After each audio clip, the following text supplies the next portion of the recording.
ଆଚ୍ଛା, ଆସନ୍ତୁ ଆଜିର ଏହି ଆଲୋଚନା ଆରମ୍ଭ କରିବା। ଗୋଟିଏ ପ୍ରାଚୀନ ପୌରାଣିକ ଯୁଦ୍ଧକ୍ଷେତ୍ର କଥା ଟିକେ କଳ୍ପନା କରିବା। ଦୁଇ ପକ୍ଷର ବିଶାଳ ସୈନ୍ୟବାହିନୀ ପରସ୍ପରକୁ ସାମ୍ନା କରି ଛିଡ଼ା ହୋଇଛନ୍ତି। ରଥର ଘର୍ଘର ଶବ୍ଦ ଏବଂ ଯୋଦ୍ଧାମାନଙ୍କର ସିଂହନାଦରେ ପୂରା ପରିବେଶ କମ୍ପି ଉଠୁଛି।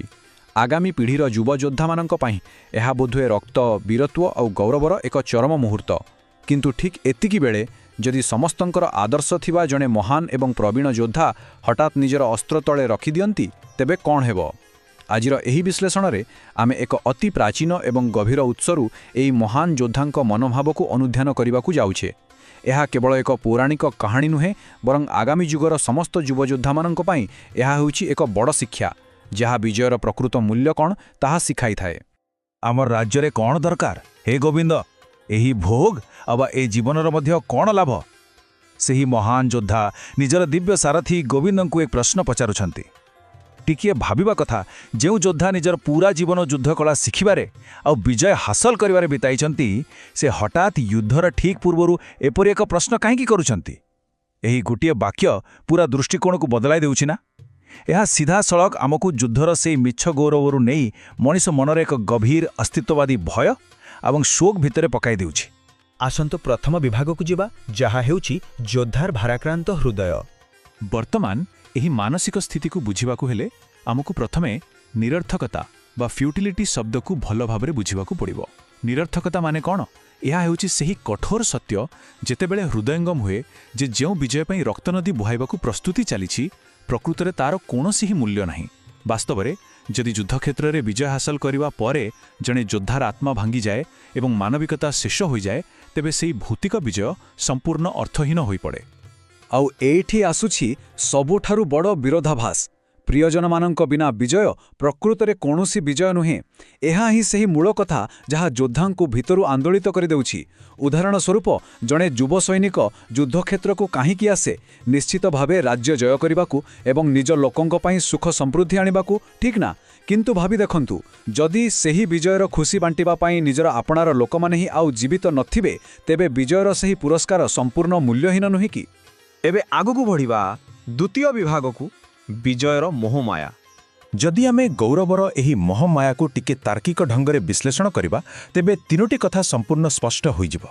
ପ୍ରଥମ କଥା, ଏକ ରାଜ୍ୟ କେବଳ ମାଟି ବା ପଥର ନୁହେଁ। ଶାସନ କରିବାକୁ ହେଲେ ସେଠି ଜୀବିତ ମଣିଷ ବା ପ୍ରଜା ଦରକାର। ଦ୍ୱିତୀୟରେ, ଯେକୌଣସି ପାର୍ଥିବ ସୁଖ ଉପଭୋଗ କରିବା ପାଇଁ ମନର ଶାନ୍ତି ନିହାତି ଆବଶ୍ୟକ। ଏତେ ରକ୍ତପାତ ପରେ ମାନସିକ ଶାନ୍ତି କ'ଣ ସମ୍ଭବ? କଦାପି ନୁହେଁ। ଆଉ ତୃତୀୟ କଥାଟି ହେଲା, ଏକା ଏକା ସିଂହାସନରେ ବସି କେବେ ବି ବିଜୟର ଉତ୍ସବ ମନାଯାଇପାରିବ ନାହିଁ। ସେଥିପାଇଁ ହସଖୁସିରେ ଭରା ନିଜର ଆତ୍ମୀୟ ସ୍ୱଜନ ଦରକାର। ଯୁଦ୍ଧର ଏହି ନିଷ୍ଠୁର ବାସ୍ତବତା ଆଗରେ ସବୁ ସୁଖମୟ କଳ୍ପନା ଫିକା ପଡ଼ିଯାଏ। ଏବଂ ଏହା ଅତି ଚମତ୍କାର ଭାବରେ ଦର୍ଶାଉଛି ଯେ ଯୁଦ୍ଧର ପ୍ରତୀକାତ୍ମକ ମୂଲ୍ୟ କିପରି ସମ୍ପୂର୍ଣ୍ଣ ଅସମାନ। ଆମେ ଦେଖିପାରିବା, ଗୋଟିଏ ପଟେ ଅଛି ରାଜ୍ୟପ୍ରାପ୍ତି, ଯାହାର ମୂଲ୍ୟ ମାତ୍ର 10 ଧରାଯାଇଛି, କିନ୍ତୁ ଅନ୍ୟପଟେ ଯେଉଁ ଜୀବନ ବଳିଦାନ ଦିଆଯାଏ ତାର ମୂଲ୍ୟ ହେଉଛି 90।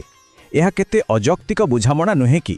ମାତ୍ର କିଛି କ୍ଷଣସ୍ଥାୟୀ କ୍ଷମତା ଆଉ ଭୂମିଖଣ୍ଡେ ପାଇବା ପାଇଁ ଯୋଦ୍ଧାମାନଙ୍କୁ ନିଜର ସବୁଠାର ମୂଲ୍ୟବାନ ସମ୍ପତ୍ତି ଅର୍ଥାତ୍ ମଣିଷ ଜୀବନକୁ କାଳ କାଳ ପାଇଁ ହରାଇବାକୁ ପଡ଼ିଥାଏ। ପରବର୍ତ୍ତୀ ବିଭାଗ ହେଉଛି ତୃତୀୟ ବିଭାଗ, ଉଦ୍ଦେଶ୍ୟହୀନ କ୍ଷମତା। ତେଣୁ ଏଠାରେ ସବୁଠାରୁ ଗୁରୁତ୍ୱପୂର୍ଣ୍ଣ ବିଷୟଟି ହେଉଛି ଏହି ବିଡ଼ମ୍ବନା। ଆସନ୍ତୁ ଏହି ବାକ୍ୟଟି ଉପରେ ଧ୍ୟାନ ଦେବା। ଯେଉଁମାନଙ୍କ ପାଇଁ ଆମେ ରାଜ୍ୟ, ଭୋଗ ଏବଂ ସୁଖ କାମନା କରୁ, ସେମାନେ ହିଁ ଆଜି ନିଜର ପ୍ରାଣ ଓ ଧନ ତ୍ୟାଗ କରିବାକୁ ପ୍ରସ୍ତୁତ ହୋଇ ଏହି ଯୁଦ୍ଧକ୍ଷେତ୍ରରେ ଠିଆ ହୋଇଛନ୍ତି। ମଣିଷ କ୍ଷମତା ଏବଂ ଧନ କାହିଁକି ରୋଜଗାର କରେ? କାରଣ ତାହାକୁ ଗୁରୁଜନ, ଭାଇବନ୍ଧୁ ଏବଂ ପରିବାର ସହ ମିଶି ଉପଭୋଗ କରିବାର ଇଚ୍ଛା ଥାଏ। କିନ୍ତୁ କି ଆଶ୍ଚର୍ଯ୍ୟର କଥା ଦେଖନ୍ତୁ, ସେହି ଲୋକମାନେ ହିଁ ଆଜି ପରସ୍ପରକୁ ମାରିବାକୁ ଅସ୍ତ୍ର ଧରି ଛିଡ଼ା ହୋଇଛନ୍ତି। ଆଗାମୀ ଯୁବ ଯୋଦ୍ଧାମାନେ ଏହି ଦୁଃଖଦ କ୍ରମକୁ ଭଲ ଭାବରେ ବୁଝିବା ନିହାତି ଜରୁରୀ। ଏହା ଏକ ବିଷମ ଚକ୍ର ଭଳି।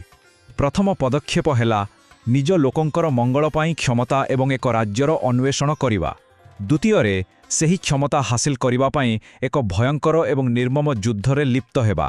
ଏବଂ ତୃତୀୟ ତଥା ସବୁଠାରୁ ବଡ଼ ଦୁଃଖଦ ପଦକ୍ଷେପ ହେଲା, ଯୁଦ୍ଧ ଶେଷ ବେଳକୁ ଯେଉଁମାନଙ୍କ ପାଇଁ ପ୍ରଥମେ କ୍ଷମତା ଦରକାର ଥିଲା, ସେହି ଆତ୍ମୀୟମାନଙ୍କର ହିଁ ବିନାଶ ଘଟିଥାଏ। ମାନେ, ଯେଉଁ ଉଦ୍ଦେଶ୍ୟରେ ଯୁଦ୍ଧ ଆରମ୍ଭ ହୋଇଥିଲା, ସେହି ମୂଳ ଉଦ୍ଦେଶ୍ୟ ହିଁ ଯୁଦ୍ଧ ଦ୍ୱାରା ନଷ୍ଟ ହୋଇଯାଏ। ଚାଲନ୍ତୁ ଚତୁର୍ଥ ବିଭାଗକୁ ଯିବା, ଅନ୍ତର୍ମନର ଯୁଦ୍ଧକ୍ଷେତ୍ର। ଏବେ ଆସନ୍ତୁ ଏକ ବହୁତ ଗୁରୁତ୍ୱପୂର୍ଣ୍ଣ ତୁଳନା ଉପରେ ନଜର ପକାଇବା। ଗୋଟିଏ ପଟେ ଅଛି ଭୌତିକ ଯୁଦ୍ଧ, ଦୁଇଟି ରଥର ପରସ୍ପର ସହ ସଂଘର୍ଷ, ଉଠିଥିବା ଖଣ୍ଡାର ଝଣକାର ଆଉ ଏକ ବିଶାଳ ପୌରାଣିକ ସୈନ୍ୟବାହିନୀ। ଏହା ବାହାରକୁ ବହୁତ ଭୟଙ୍କର ଲାଗେ, କିନ୍ତୁ ଅନ୍ୟପଟେ ଏହାର ଏକ ବିପରୀତ ରୂପ ଅଛି, ଯାହା ହେଉଛି ଅନ୍ତର୍ମନର ଯୁଦ୍ଧ। ଏହା ହେଉଛି ଏକ ଭୟଙ୍କର ନୀରବ ଶୋକ।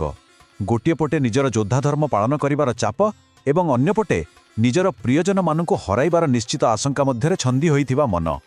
ସତ କହିବାକୁ ଗଲେ ବାହାରେ ଚାଲିଥିବା ଅସ୍ତ୍ରଶସ୍ତ୍ରର ଯୁଦ୍ଧ ଅପେକ୍ଷା ମନ ଭିତରେ ଚାଲିଥିବା ଏହି ଯୁଦ୍ଧ ହଜାରେ ଗୁଣା ଅଧିକ କଷ୍ଟଦାୟକ ଆଉ ବିନାଶକାରୀ। ଏହାକୁ ଗୋଟିଏ ଅତି ସାଧାରଣ ଉଦାହରଣ ଦେଇ ବୁଝିବା। ଭାବି ନିଅନ୍ତୁ, ସାମ୍ନାରେ ଦୁନିଆର ସବୁଠାରୁ ସ୍ୱାଦିଷ୍ଟ ବ୍ୟଞ୍ଜନରେ ଭରା ଏକ ବିରାଟ ଭୋଜିର ଆୟୋଜନ କରାଯାଇଛି, କିନ୍ତୁ ସାଥିରେ ଖାଇବାକୁ ବସିବା ପାଇଁ ନା ଅଛନ୍ତି କୌଣସି ବନ୍ଧୁ, ନା ଅଛନ୍ତି ପରିବାର ଲୋକ। ସେହି ଭୋଜି ଟେବୁଲର ସବୁ ଚୌକି ଏକଦମ ଖାଲି ପଡ଼ିଛି।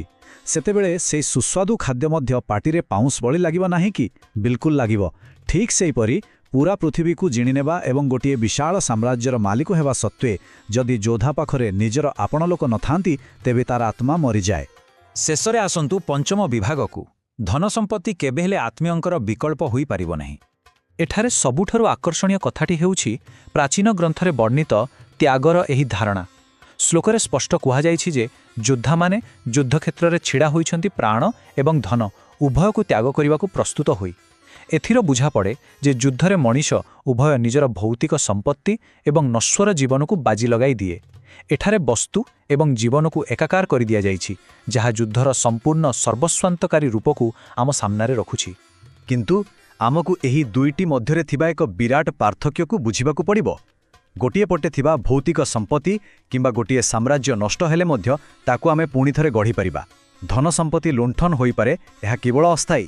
କିନ୍ତୁ ଅନ୍ୟପଟେ ହରାଇଥିବା ଆତ୍ମୀୟ ସ୍ୱଜନ। ଯେତେବେଳେ ଜଣେ ଶିକ୍ଷକ, ଜଣେ ବନ୍ଧୁ କିମ୍ବା ଜଣେ ସମ୍ପର୍କୀୟ ଯୁଦ୍ଧରେ ପ୍ରାଣ ହରାନ୍ତି, ସେମାନେ ସବୁଦିନ ପାଇଁ ଦୂରାଇ ଯାଆନ୍ତି। ଗୋଟିଏ ପୌରାଣିକ ରାଜ୍ୟର ସମସ୍ତ ସୁବର୍ଣ୍ଣ ଏକାଠି କଲେ ମଧ୍ୟ ଜଣେ ନିହତ ବନ୍ଧୁର ଶରୀରରେ ଟିକିଏ ବି ନିଶ୍ୱାସ ଆଣିଦେଇପାରିବ କି? କଦାପି ନୁହେଁ। ଏହି କ୍ଷତି ସମ୍ପୂର୍ଣ୍ଣ ସ୍ଥାୟୀ ଏବଂ ଅପୂରଣୀୟ। ଆଉ ଏଇଠାରେ ଆମେ ଆସି ପହଞ୍ଚିଛେ ଶେଷ ପର୍ଯ୍ୟାୟରେ। ଆଜିର ଏହି ଆଲୋଚନା ଶେଷ କରିବା ପୂର୍ବରୁ ଆମ ସମସ୍ତଙ୍କ ପାଇଁ ଗୋଟିଏ ଗଭୀର ଚିନ୍ତାଜନକ ପ୍ରଶ୍ନ ରହିଛି। ଏକ ମୁକୁଟର ପ୍ରକୃତ ମୂଲ୍ୟ କ'ଣ?